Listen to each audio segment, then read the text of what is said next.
I'd like to introduce our newest sponsor, Swim Angelfish. Swim Angelfish is an online certification program that strengthens your teaching curriculum to serve swimmers of all abilities. Swim Angelfish will prepare you and your instructors with the skills to teach swimmers with autism, physical disabilities, anxiety, sensory and motor conditions, and more. Learn to teach skills faster and with more comfort with Swim Angelfish. Apply for an Only Alpha Pool Product Scholarship and receive up to 50% off your certification. Go to swimangelfish.com today to apply. Looking to host your first swim meet or replacing an old timing system? Run a swim meet with ease from your laptop using Superior Swim Timing. You can use Superior Swim Timing with your existing equipment, or they can provide you with a complete timing solution, including deck harnesses, buttons, and starter. SST is fully compatible with Hy-Tek and Team Unify, as well as Colorado, Daktronics, and Amiga touchpads. Go to superiorswimtiming.com to learn more, and be sure to tell them I sent you. Nate's come out with another awesome tool for the swimming community. It's called Swim Nerd Live, and it allows the data and times from your actual scoreboard to be broadcast and viewed in real time on any smart TV, phone, or other device. It has all the information you're looking for: event, heat, lane, name of swimmer, times and places. One click on any device and they're watching your swim meet live in real time. Go to swimpractice.com to learn more.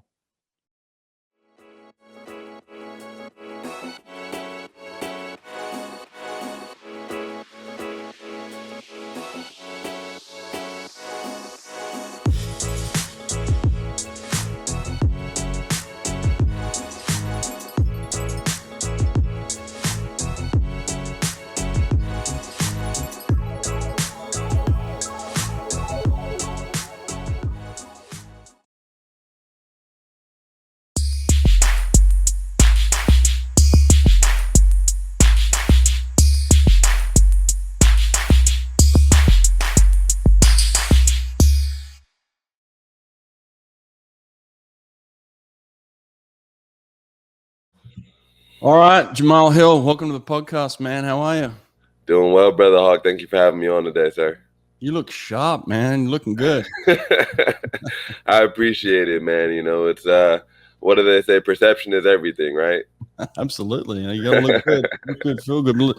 Listen, man. I feel like I'm late to the party. I feel like you're just everywhere all of a sudden, man. Like, where did you come from? Like, you're just taking the world by storm. It's awesome, huh? Yeah. It's listen, you're definitely not late to the party. Believe it or not, you're still early. You know, think Bitcoin in 2013. You know, there's some people that were on it since 2008, but you're definitely way ahead of the 2020 train. I'm good. I feel good then. So tell us, man, about yourself. Listen, you just competed in the Paralympic Trials, right? Yes, and sir. Made qualified for the team for Tokyo. Congratulations. Yeah. Appreciate that, sir. Thank you. Tell me how that went. How'd the week go? Honestly, man, strong week for me. So I was actually I'm from LA, Inglewood, California. Our trials were not in Omaha. Our trials were in Minneapolis, Minnesota. Okay. And really, man, my strategy going into a meet over the past year or two has always been, well, let me rewind. For COVID, if the meet is Thursday, Friday, Saturday, we now have to be there on Monday, right? For COVID protocols, which I kind of like, but I usually get into the city the Friday before the Monday we have to be there. And I go around, I go see all the sites, I hit the bars. You know, I went to the Mall of America, got on the indoor roller coasters. And I just have a good time, and I really celebrate all the training that has gone into this point, you know, and just really like to feel like I'm already a champion. I'm already a winner, regardless of how this goes. So came into it. Normal plan has always had a freaking blast the weekend before, you know, felt at home the whole week. And when it came time to compete, I competed in the 100-meter backstroke, the 100-meter free, and the 50-meter freestyle. Mind you, in the Paralympics, there are different classifications. So my 100-meter backstroke needs a lot of work. It's a new stroke for me. So I'm hoping next year by World Championships to be a little bit more competitive in that.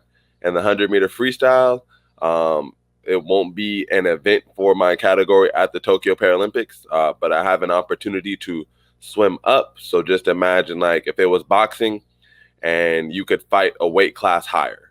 So that's what that is. I swam the 100-meter freestyle, fought a weight class higher, ended up coming in second overall with a couple best times on the weekend. And then the 50-meter freestyle, man, just came in there nice and zenned out, completely let go of all expectations, no pressure on me, and broke the American record in the morning. And then came back later that night, man. I had a terrible start, terrible breakout, but was still able to re-break the American record. So that just goes to show that, you know, even in a short race like the 50, obviously every detail matters, but you can still have a good swim even when things don't all go your way. So that's what locked me into the team. 50 freestyler at heart, man. Yeah, yes, sir. Like speaking with the great right here. What is the American record? What time did you go? Absolutely. So the new American record now is 25-3 something. As Brett's like, come on, bro, you don't know your time. You just gotta keep it was like a 25-3 mid. Yeah, it was like a 25-3 mid. And what about the world record for your classification? The world record for my class is, I believe, a 24.09. So I do know that. That's quick. It's a 20. It's quick, man. It's quick. And the beautiful thing about it is, like, you know, I'm not one to make predictions. I don't get on the show and say I'm doing this and doing that. Honestly, I don't see it ever usually working out for athletes to do that. It adds a whole nother level of pressure. But I will say this, mind you, last year I was swimming 27s and 26 highs. Right now I'm swimming 25-3. We got another 8 weeks. We got a strong system. And as you already know, plenty of people show up to the Olympics and Paralympics and don't swim the best time they've ever had in their life. They don't break an American record or a world record. So it's still just another meet, you know, another opportunity. You just got to get up on those blocks and leave it all in the water. Absolutely, man. I want to dig into that a little bit more. But listen, I saw pictures of you recently. You signed with Speedo. Congratulations on that. Yo, appreciate that. Man, you look like you're cut out of marble. I mean, when I look at you, I don't see any visible signs of any disability. So talk to me about your disability that you do actually have. Absolutely. I'm so glad you say that. That is most people's experience when they meet me, right?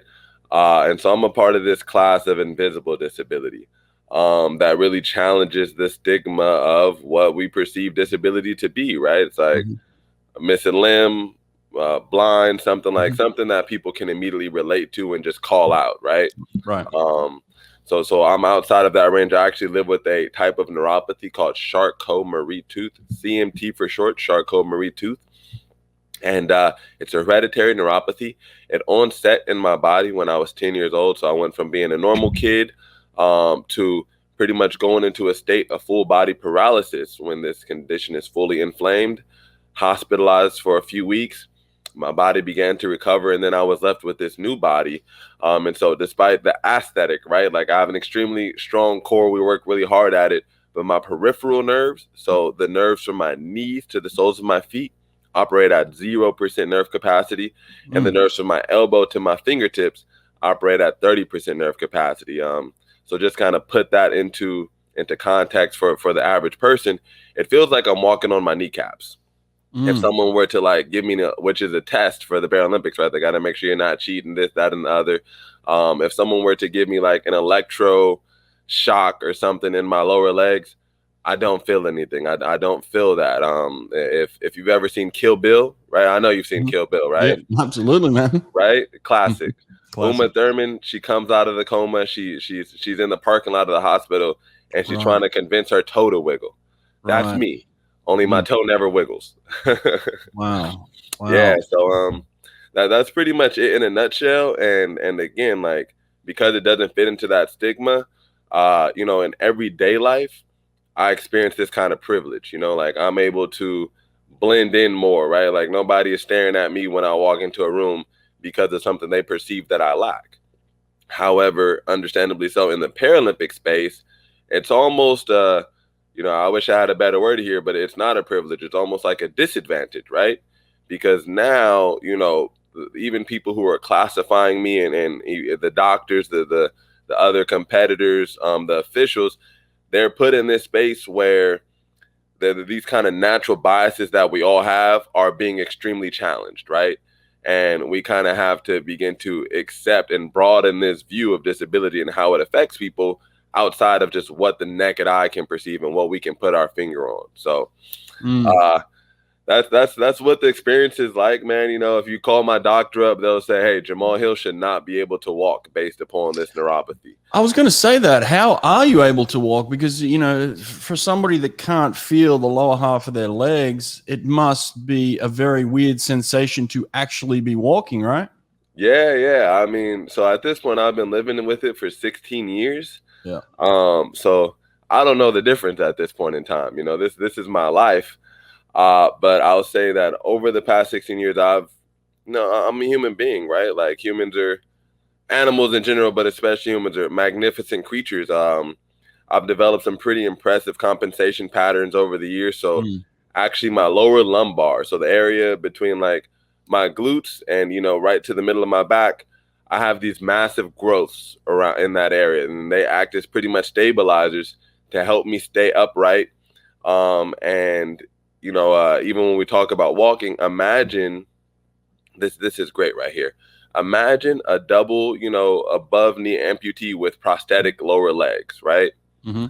When that person takes a step, that lower leg, you know, has to have a certain line of energy for the person to be able to put their weight on it and leverage to move forward, right? All right. That's my experience. So like, I'm walking on my knees and just my lower limbs happen to be, you know, flesh and bone prosthetics at this point.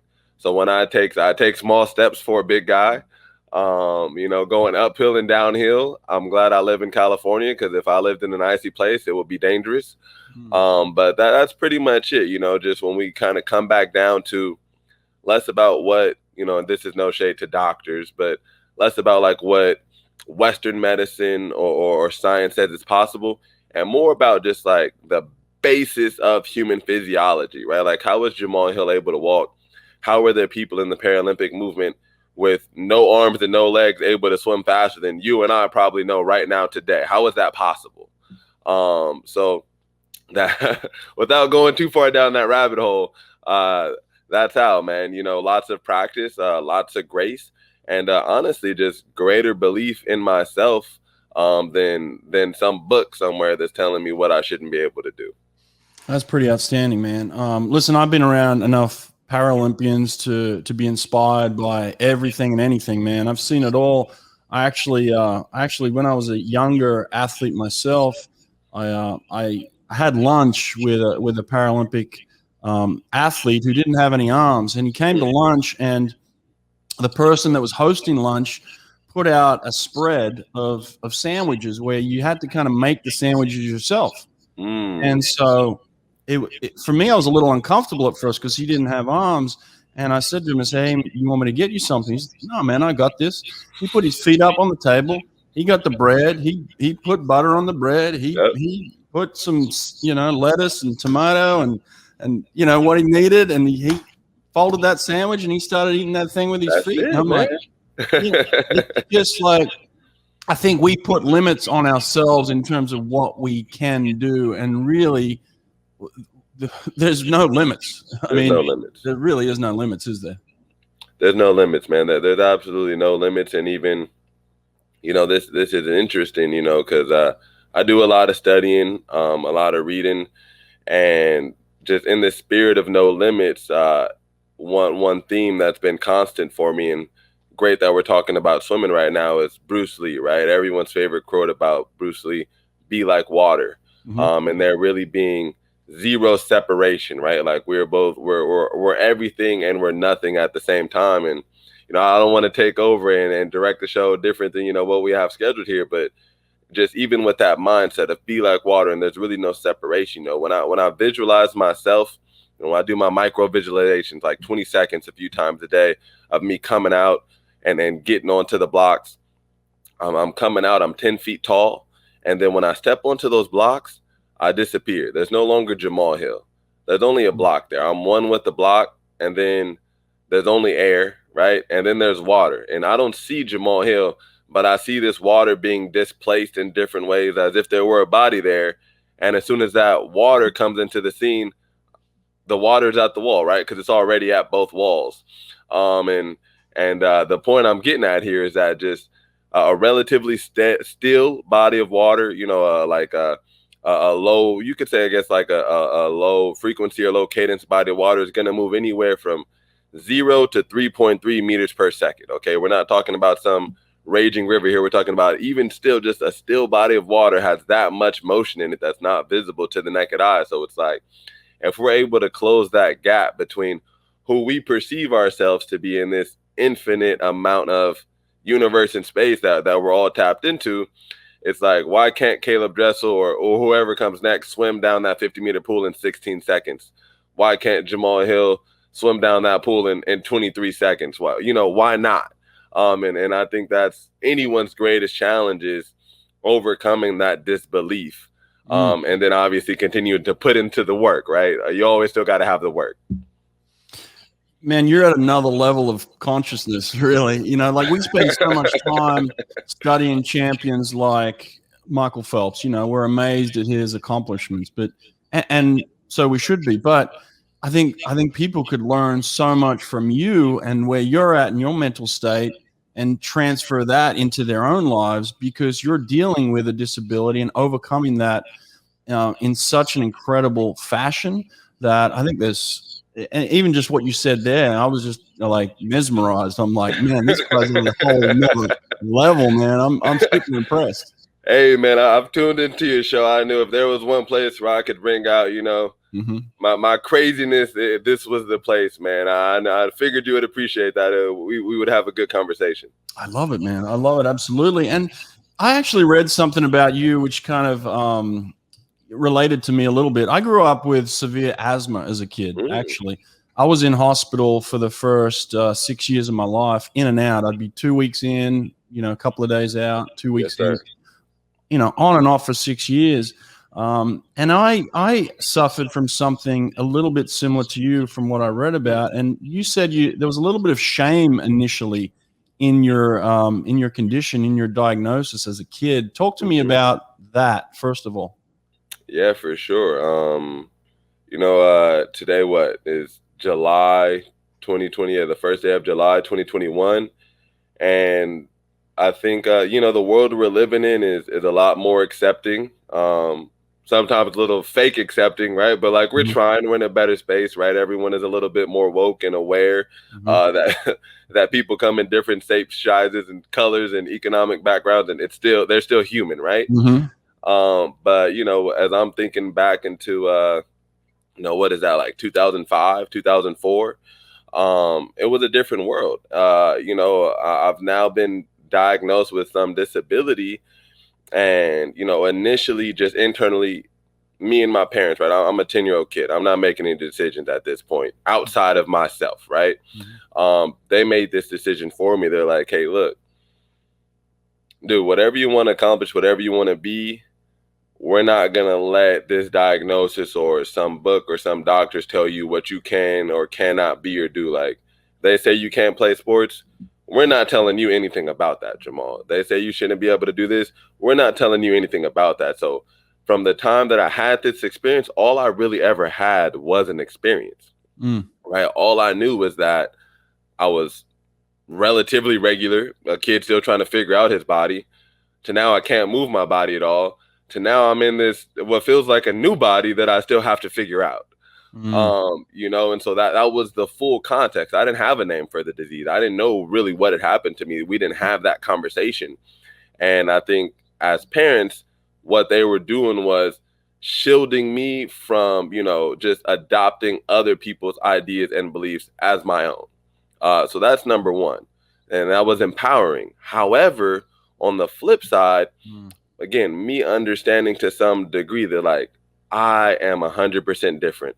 My feet and toes are curled. My calves and lower legs are about just as wide as my forearms. I'm not that good at jumping. I'm not that good at running. I look like a physical specimen, but then like when you put me up, in this situation where it's a foot race or this competition, it's like, well, why can't you do this? Why can't you do that? I never wanted anyone to think of me as less than. And obviously, to some degree, like, I had to have considered myself as less than. Otherwise, I wouldn't have projected that. I didn't want anyone to consider me as less than. I didn't want anyone to think like, oh man, you know, even like you said, Brent, you can't really see my disability. So the last thing I wanted to be was the guy who's just up here making excuses for himself. You know, like, Right. this kid Jamal has got an excuse for everything. Oh, I can't do this because of this. I can't, you know. So there was a lot of ego involved in it. And, you know, again, like, it both served me and disserved me, because tied in with that ego was shame, right? Like, I wasn't willing to accept Jamal. I wasn't willing to accept an individual that didn't meet this model of, you know, an average, perfect human being, especially being, honestly, a Black man. And just in this world, like, you kind of feel like, even at a young age, like, you get it, right? Like, everybody's like, dude, you got to try 10 times as hard, this, that, and the other. All the narratives is like, well, the last thing I can afford is another strike against me right now. So I'm just going to ignore it. And again, like, it helped me to grow stronger physically, but mentally and emotionally, it eventually reached a point of climax where I had to shed this false shell of myself, and really embrace Jamal for all of who he was. Yeah, really interesting, man. And how long did that process take, you think? Because like you said, you know, in terms of the visibility of the disease, I was similar in that sense that, like, you know, I felt the same things. People couldn't see that I couldn't breathe, you know, and I always felt like I wanted to be in everything. I never wanted to be that person who was like, oh, sorry, I can't do that, you know, because I just can't breathe right now. So in terms of the shift in mentality for you, when do you think that really took place? Man, it was it sounds like you figured out a lot sooner than I figured out. So this all happened when I was 10 years old. I had to quit. So I was an age group swimmer. The first sport I ever did was swimming. Mommy and me, 10 months old, joined my first swim team at age 6. I was good at it. I don't say that like to, you know, everybody was good when they were a kid, right? I was actually good. Like, I would win high points. I loved it. It was my favorite sport.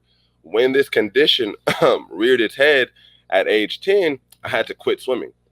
I was starting to have, like, different complications, like shoulder dislocations, just a lot of things that were affecting my nerves and joints. And it just was advised that I stop. So stopped swimming at that age. Started playing basketball, softball, different things. Didn't pick swimming back up until I was a sophomore in high school, right? So about 6-7 years, right? The sweet spot, right? These are the formative years. I like to think I missed the burnout stage. That's what I tell myself. You know, so all throughout this time, nobody knows about, you know, what I'm struggling with. Coaches, anything, swim through high school, college comes. Man, I'm a senior in high school. Mind you, I just won, actually. We're not like a crazy big division, but I just won our division championships in the 50-yard freestyle. I swam like a 24-second low, which, you know, by today's standards, it's pretty slow. It wasn't crazy fast back then either, but hey, it was good enough to win these division championships in Los Angeles, California. So I was extremely happy and proud. Fastest I had swum to that point. So you beat everybody. I beat everybody. I beat everybody in our conference that year. There you go. At the 50-yard freestyle. But it was tough because and I promise you, I'm getting to the point here. It was tough because even though I won the 50-yard freestyle for our division, I hadn't swum fast enough to make it to state championships. And so, you know, just that was a pretty pivotal point in my life, because the officials gave me an option to swim a time trial following that race. And this just goes to show, like, the youth and, like, inexperience. In my mind, I'm like, dude, let me get this straight. I just swam the absolute fastest I've ever swam in my whole life. And now, after the meet, you want me to get back on the blocks, swim even faster, all by myself in the pool while everybody watches, and they'll know if I succeed or fail. I think I'm going to pass on that. Yeah, I was terrified. I'm like, nah, dude, I'm not doing it. And after that moment, I was just like, you know what? If I ever earn an opportunity or there's a challenge set before me, regardless of what happens, I'm going after it, you know, and easier said than done, right? But for the most part, I've been able to stay true to that. So I say all that to say I love swimming. ended up going to Division III school as a senior. Went to Division III school in Northeast Ohio. Swam all through NCAC Division III. Nobody ever knew about this. 2016. What do you mean nobody ever knew about this? Stop for a second. Like, Yeah. what are you saying? You're not telling people about this condition? No, What? man. Like, it's one of those types of things. It's one of those types, again, because. And no one ever caught on, or you know? People would catch on to bits and pieces, but it's like one of those things. Like, have you ever read a book that was more advanced than your current knowledge? Most and it's books. like, right. Those are the best books, right? So it's like you kind of get bits and pieces of it, and for your lack of knowledge, you think you got the whole story, right? But it's like, because of what you don't know, you could never fully piece this together. And so coaches would say, like, man, like, you need to be able to dive better. You need to dive better. Like, why when you kick, why when we just do kick drills, or like, does it look like you're low-key going backwards or staying in one spot? Like, why? So why? I mean, you have a pretty personal relationship with your coaches. I can understand not telling everybody, but like, why not just go to the coach and pull him aside in the office and say, "Coach, like, here it is, man. This is the deal," you know? And I mean, I think the thing is, up until that point in my career, I didn't have a very personal relationship with my coaches. Okay.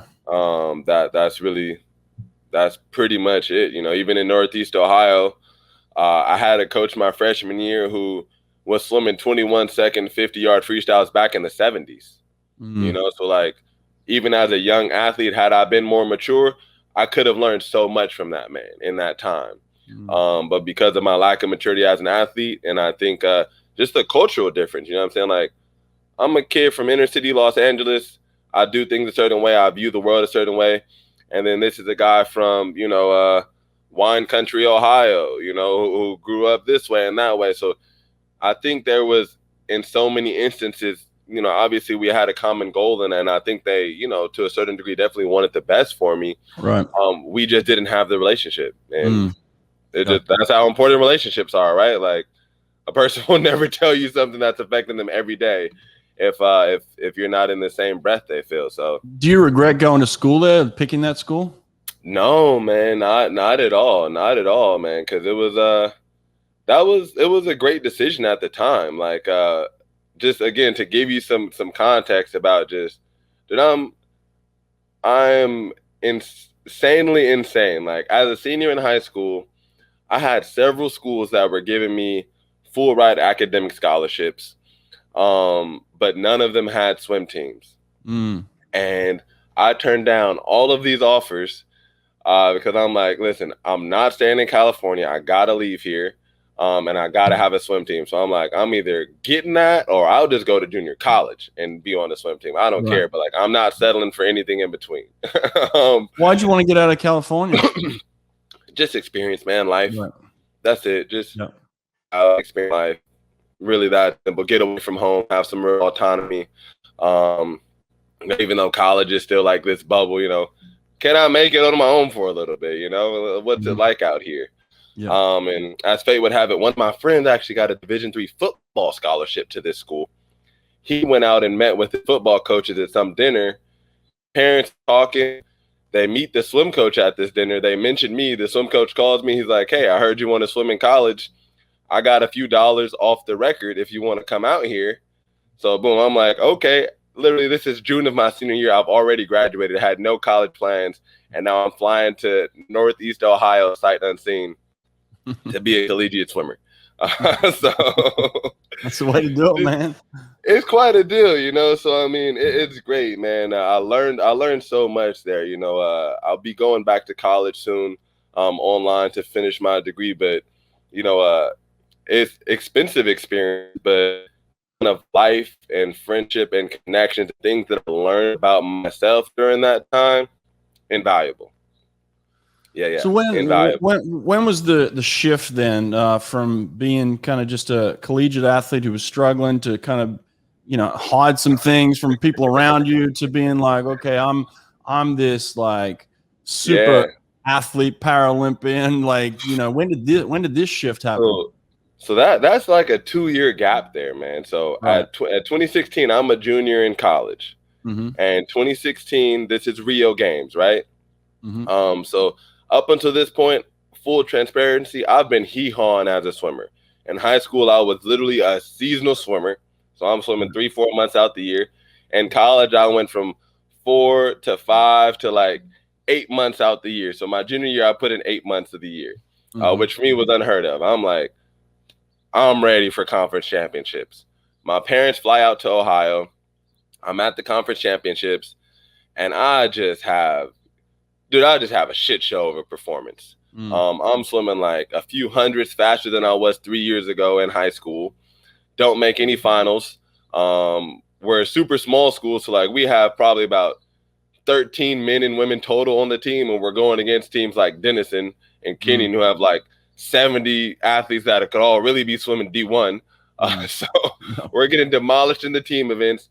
I'm like one of the fast athletes on our team. I'm making us look bad. And it was just heartbreaking, man. Like I have literally never been so heartbroken and embarrassed in my life. And I'm crying on the bus back to school. I'm in a light depression once we get back to school. And I realize if I care this much about swimming, maybe I should just try and make this my career. And so in an instant, I had an epiphany like, okay, it's 2016. I'm a junior physics major at this time. You know what? Bunk physics, man. If I want to have a chance at making the Olympic team, mind you, because I'm still in this kind of delusional state, right? If I want to make the Olympic team by 2020, I cannot waste another year here. So call up my parents, say, hey, look, I can't come back here as a senior. I gotta find the greatest sprint coach in the world. At that time, this is no shade to him. I don't think he's anything less now, but I found Dave Salo, and Dave Salo just happened to be the head coach at USC at that time. I called up Dave a couple times. I tell him my story. I'm like, hey, yeah, I'm dropping out of college to come and swim for you on the pro team. Dave Salo says, dude, that is the dumbest thing I've ever heard. Do not do it. Please do not do it. And after a few calls with Dave Salo, he got the gist of my character. It's like, dude, look, I'm coming. So you can either be telling me no at the gate of the pool every day, or you can just say yes now, and we can just kind of move along with this. Let me get out of your hair. So swim with Dave Salo for a year. 2017 comes. I learned a lot of Olympians, even during my time at Dave Salo, right? Some of the greatest trained coaches and athletes in the world, they would be saying things like, man, like for some, they're like, man, is it a mobility thing? Like, why don't your legs bend this way? Why can't you really kick? They're looking me up and down. They're like, dude, you're a physical specimen. Of course. So they're kind of catching on a little bit. They're catching on a little bit, but like no more than really anyone else prior. You know what I'm saying? It's like, oh, I'm looking at you. Sure, we can help you swim a 21-second 50-yard freestyle. Look at this guy. You know what I'm saying? Of course. Yeah. But it's not happening, right?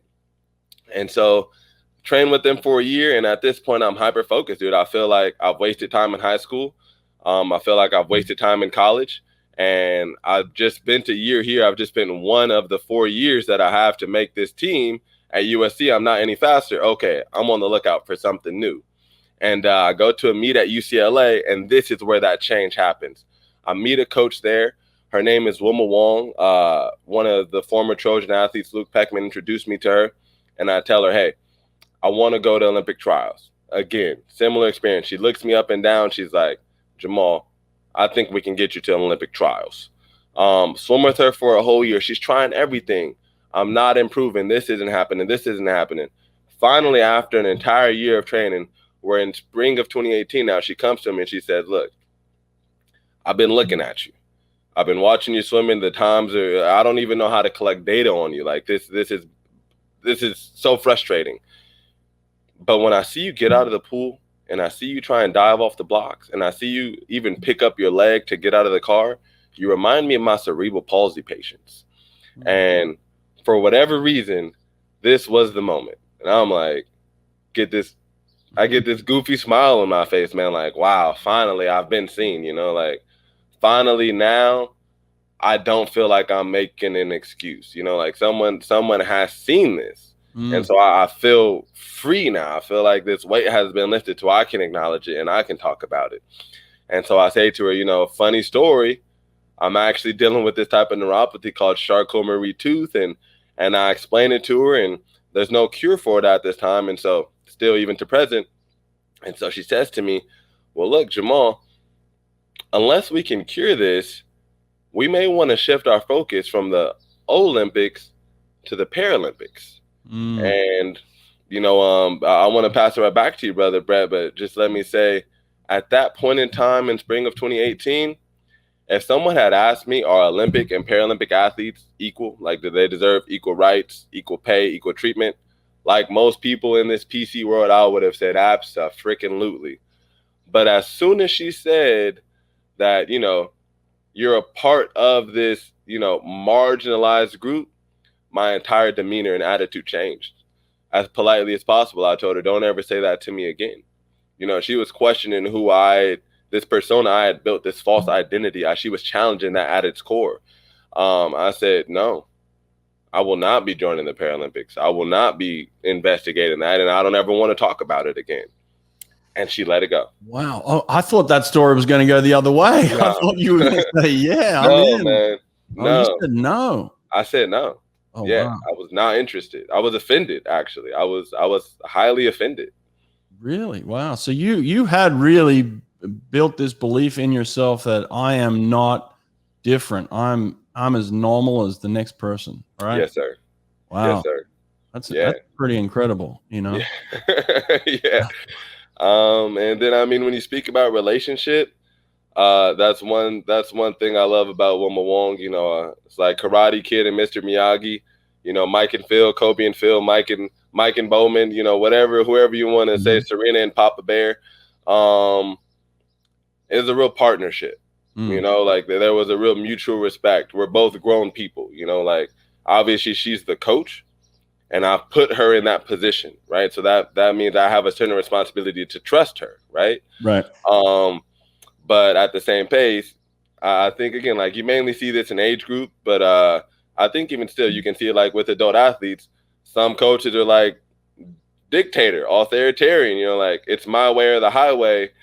And I'm just not for that. Like I got way too much independent thinking to just be having the whip cracked on me. So she respected my decision at that time and continued to work with me. At this time, dude, again, I'm a college dropout. I'm hustling here and there to try and make this dream possible. I'm paying this woman maybe at most during that time $40 a week. Wow. And she's showing up 6 a.m. spending time with me throughout the whole day, feeding me, and continues to still work with me even after I say, you know what, yeah, we may be able to go over here and do something, but I don't care. I'm not doing it. And so that's what we did for the next 6 months. We just continued to train as if nothing had happened. One of our good friends, he's become a good friend. His name is Lewis Clifford. He's a breaststroker out of Britain. He came out to train with us, right? So we have our own facility. We're training. He comes out to train with us. And, he's a breaststroker. He's a pretty good sprint freestyler now, actually. He didn't have the best trials. It's all right, brother, but he's pretty good. So across 25 meters, 25 yards, outside of the absolute world class, I can hold my own pretty fairly. You know what I'm saying? Like to be swimming like a 25 across 50 meters, it's pretty quick. It's pretty quick. So I'm usually at least in the race, the first 25 yards, 25 meters. But we get up on the blocks. We dive in. Off the dive, he's already 2 meters ahead of me, right? Because he's done this beautiful, powerful dive, and I've done this well-practiced just kind of slip into the water, right? Like 0 leg drive. And we come back and we watch the video, and he's like, dude, did you know your legs don't work? And I'm like, right. Just the most casual experience. Like, did you know your legs don't work? Like, I didn't. Yeah. I didn't know that. I didn't know that. He's like, oh, bro, you got to check out the Paralympics. I've got a friend that's blind. I got da. Dude, you would kill it. You got to do it. You got to do it. And again, I have this shift in body language. And he's like, oh, did I say something I wasn't supposed to say here? I excuse myself from practice. And I just take a little inventory, talk to myself, have a little prayer real quick. And it's just like, look, dude, in the past 14 years, only 2 people have ever seen you enough to really like call this out, and it's all been in the past 6 months. There's something bigger at play here than just your ego and pride. You need to go ahead and investigate this and check it out. And so at that point, that was like August of 2018. That's when I set out for the Paralympic track. That's when I went to my first Paralympic meet. And earlier that year, I had on my vision board, I want to win a national championship this year. Later that year in the Paralympics, I won my first national championship. And from there, it wasn't an easy journey, but that's like when we really started to pick up the momentum. Wow. Well, that's why I'm late to the party, because you're late to the party too, man. I'm late to the party too. Man. So we're talking about 2018. Yeah. When I'm really even on the Paralympic scene in the tiniest way. Yeah.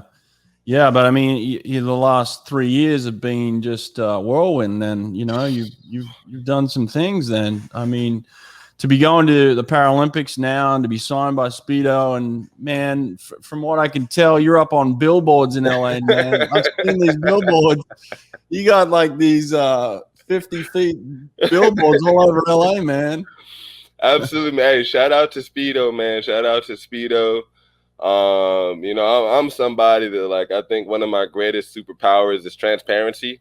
And so, I'll say this, like, having, again, it's only been 3 years, but having put so much blood, sweat, and tears into building my personal brand and my identity over the 3 years, and honestly, just kind of coming up, being wary of larger brands, of brands that, just like music industry giants, right? Like, they want the art, but not the artist, right? Like, right. So I was pretty wary coming into that Speedo deal. And I really had to exercise just a good amount of faith and trust, entering that relationship. And I'm happy that I did. Honestly, I'm happy that I did. They've been a great partner thus far. And we're like, 4 months into our deal. We still got a lot of time and opportunity to do some amazing thing and reach people. So shout out to Speedo for taking a shot on the kid. Absolutely, man. Good stuff for them. Now, tell me about this. Tell me about Swim Uphill, man. When did this whole movement start? Yeah, man, 2018 is the year. 2018 was the year of inception. So national championships 2018, I'm standing on that podium. I've got this medal, these medals around my neck, and shout out to this guy right here, Muhammad Ali. I'm standing on this podium, and I'm just thinking to myself, like, dang, I see my career ahead of me. I'm going to Tokyo. I'm going to Paris. I'm going to LA. I'm going to be that hometown kid that's had this career, and I want to offer more to my family, to myself, to my community, to the world at large than just a smiling face with medals around my neck. Like, how can I offer more? And up until that point, I'd been a lifeguard. I've worked as a lifeguard in LA City pools for like almost the past 10 years, since I was like 14, 15. I had a big history in swim education, swim lessons. I had a lot of industry insights. And so you're probably familiar with it, but maybe the listeners are not too familiar with this concept called the Eulerian destiny, which is essentially a Venn diagram. So like, you take the thing that you were good at as a kid, what you've been doing for the last 10 years, what you can speak about endlessly for hours, and maybe this aspect of something the world needs.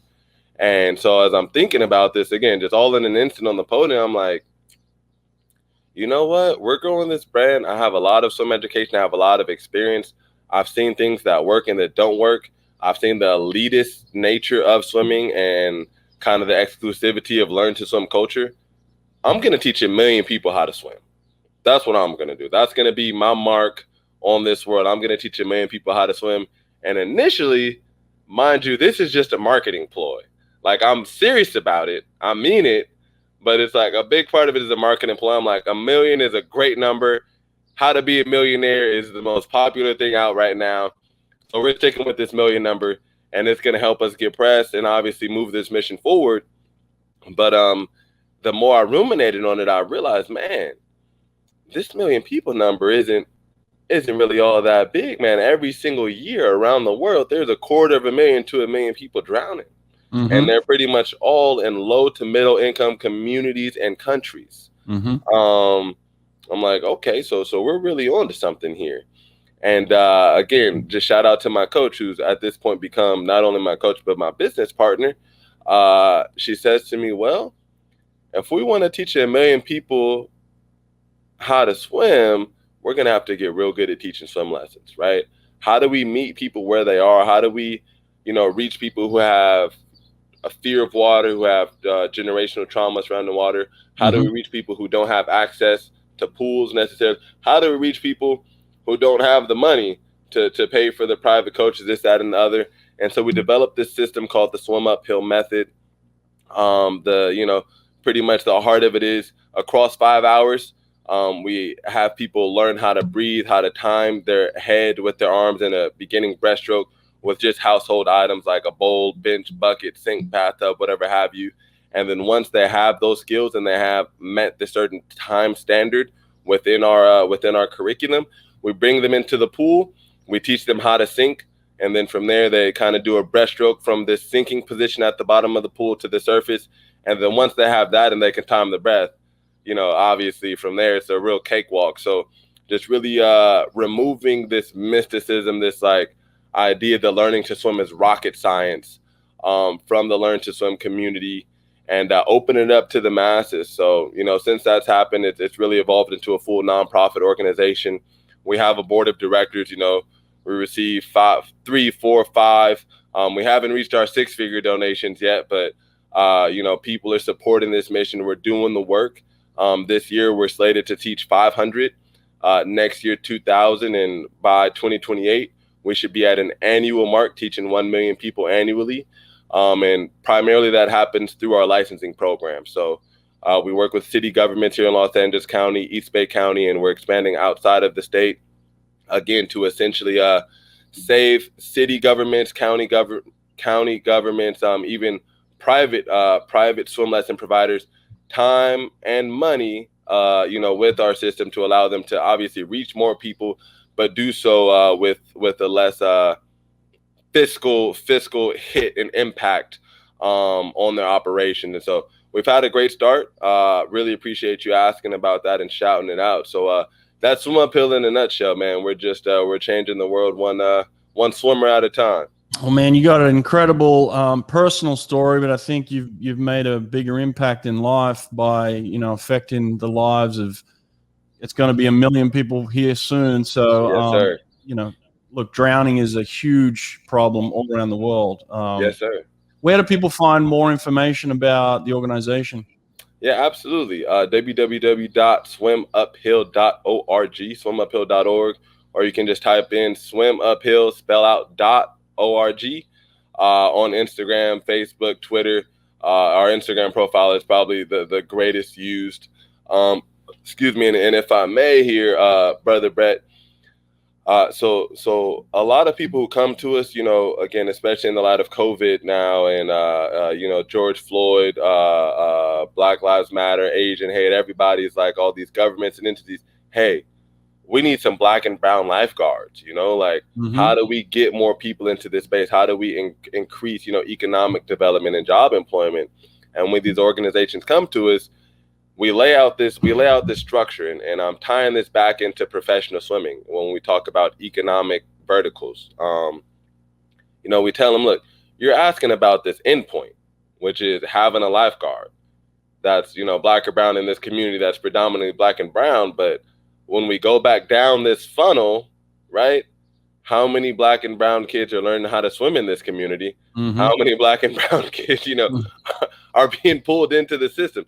You have to have a funnel to create this end product. You don't just go, there's not just this magical land of lifeguards that didn't learn how to swim somewhere, right? So helping these organizations build the infrastructure through steps 1 and 2 to meet step number 3. And again, really talking about economic empowerment. And I saw you put up on your social media the other day that really stuck with me. And forgive me, I missed the context a little bit. But you were talking about how people have been hitting you up to kind of highlight how I think ISL athletes hadn't been paid yet or something like that. Yeah. And you shouted out like, hey, like, why aren't you guys hitting up that new like monetary fund for swimmers that's supposed to handle things like this?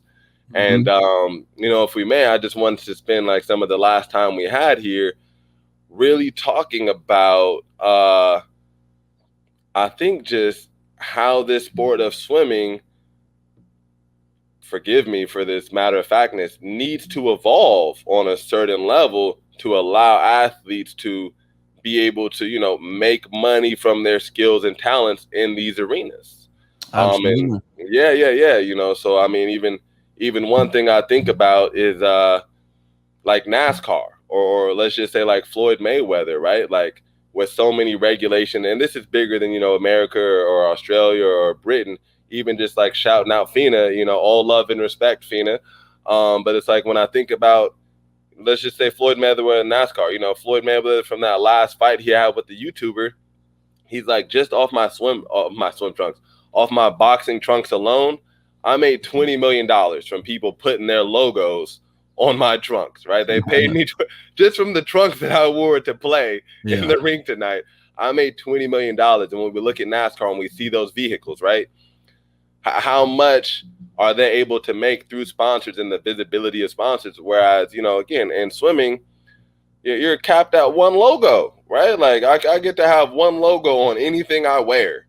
And obviously there's a lot of different things in place that limit the earning potential and capacity of athletes in the aquatic space. But I just want to get your thoughts on that, brother. Listen, man, I think it's been a fight for many years. I was one of those starving athletes, professional athletes back in the day. Look, it's nice to have a situation now where there is a professional swim league up and running, and I'm a supporter of it. And I hope they continue to be challenged and continue to do a better job with it. I still don't think there's enough black athletes in it, man. We need more. There's no doubt about that. Listen, man, I come from a country, that's predominantly white. So when I came over to America myself, I was amazed at how many incredible black athletes there were in all these other sports. I mean, I went to a football school. I went to Auburn University, the football team there, predominantly black, exceptional athletes, the basketball team, but there's just not enough swimmers, man. To me, why, and what you're doing now is going to ultimately funnel more black athletes into swimming because you're teaching them how to swim now, which is incredible, which is what we need.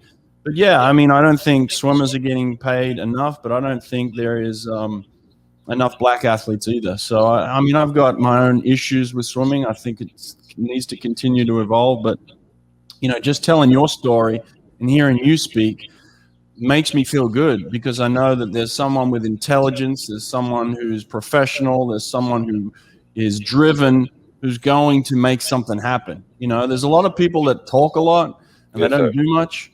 You don't seem to be one of those guys to me. You seem to be one of those guys that puts action behind everything that you do. No doubt about it. So, appreciate that, sir. You hit the nail on the head. It encouraged me a lot to have someone like you on this show, dressed the way you are right now, speaking the way you are, performing the way you are. Yes, sir. You remind me of black excellence at its best, man. So I appreciate that, man. You ask anybody, they'll tell you I'm the quickest person to blush. That's all. But listen, you're doing amazing stuff, man. I'm like I said, I was late to the party, but I'm a huge fan, and anything I can do for you to help in any way, I'm here for you. But I'm just going to be supporting and cheering from the sideline. When are you taking off to Tokyo? Great question. We're leaving August the 14th. We're headed over to, forgive me with all my, studying, my geography skills are subpar. So the way I understand it, Japan is a collection of small islands. And so we'll be going to a military base within this island chain, and we'll be there for 10 days. And then we'll move into the village, most likely by ferry, on August the 24th. And once I'm there, on day number 4 of competition, I'll be swimming up. A reminder again, I'm an S9. I'll be swimming up a weight class in the S10 100-meter freestyle. The theory, the mindset behind that is, again, another opportunity to compete, but also you already know, like when you only have one race, it's hard to get the jitters out. You know what I'm saying? Like even at the highest level, like it's nice to be able to have a swim to just get acclimated and really leave it all in the pool. So I have that 100-meter freestyle. I'll definitely swim prelims. Depending on what I do, will let me know if I make finals or not. But then the next day is the 50-meter freestyle, and I'll swim prelims for that. And again, nothing is guaranteed, right? So depending upon what I do in prelims, we'll go to finals, and just to have one of those lanes. So after day 5, nothing guaranteed about a relay yet. Full transparency, our men's U.S. Paralympic swimming team is not competitive as far as relays go. I think even if like everyone dropped 5 seconds on our relay, we would probably still only be in position for 5th place. Okay. So there's no guarantees there, but as I'm sure you've heard with a lot of the Olympic athletes, there's a 48-hour rule in effect. So after your last event, you'll have to vacate the country within 48 hours. Okay. So open ceremonies will be something to behold, but closing ceremonies, I imagine, are going to be mostly virtual. I don't know how that's going to work, but that's it. Well, listen, man, either way, enjoy the experience. Yes, this is a life experience. I'm happy that you're getting it. There was times where we weren't sure whether it was going to happen at all. So soak it all in, Yes, enjoy it, and use it as a stepping stone to the next one. And yes, sir. I wouldn't want to be one of your competitors with your mindset. I know that. So listen, man, like I said, big fan, Jamal. Keep doing what you're doing. Love it. And appreciate your time today, man. Thank you, brother Brett. Man, hey, anytime I can come on to your show, you let me know. I'll be here. I appreciate it. Oh, cool, man. Thanks. All right. Take care. All right. All right. Adios. Bye.